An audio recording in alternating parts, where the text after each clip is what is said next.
The answer for what next is going to come when World War I veterans protest.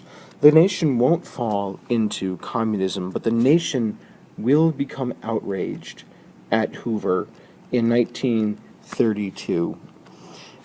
World War I veterans, and we have to set this up. Now remember, World War I veterans fought in 1917, right? So it's 1917 that World War I veterans are fighting.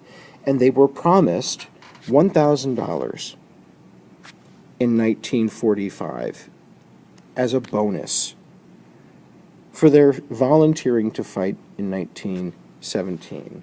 So they fight, they survive, and if they live all the way to 1945, they're going to get $1,000. Well, it's 1932 now, and we're in the middle of the Great Depression, and people are, one out of every four of us are without jobs, banks are closing, we're losing our savings.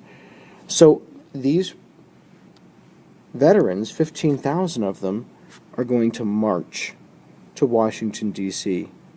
They're going to camp in Hoovervilles like the one down here on the bottom right.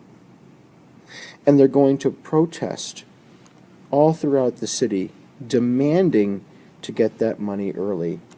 In essence, the bonus marchers want to have that money delivered in 1932, not 1945. These World War I veterans, again, who fought in 1917, become known as the bonus marchers because they're marching to get that bonus moved from 1945 to 1932.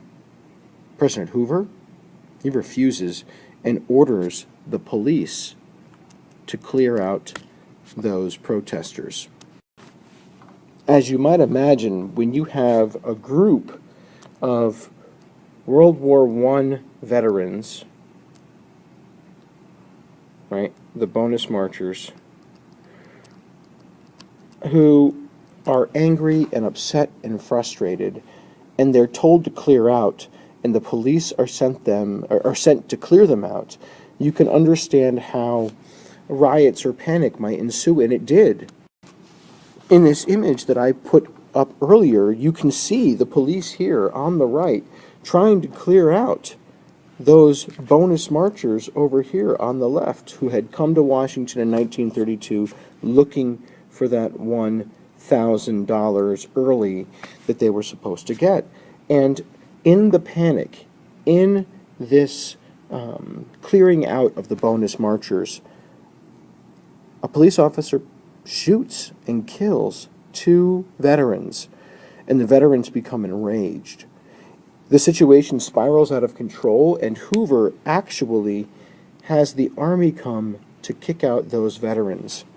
So what you end up seeing here is in July of 1932, the U.S. Army expels the bonus marchers from Washington, D.C. with fixed bayonets and tear gas. This is the American Army. You can see a picture of the American Army right up here in the upper right that I had put on before. The American Army kicking out veterans from Washington, D.C. with fixed bayonets and tear gas. People who had fought and died and were injured and bled for our country were being kicked out of a Capitol with fixed bayonets. This does not play well in the news. You can imagine how the national press across the country covers this. When you see the Army troops assaulting the bonus Army veterans, Hoover's reputation is going to be completely damaged, and it's going to really hurt him as he tries to get re-election in 1932. Because Hoover, right, even though he does more than any other president to try and have the government fix our country's economy, he's still going to fail to solve that crisis, right? And I showed you that image of the money supply in our economy still going down all the way through his presidency in 1932.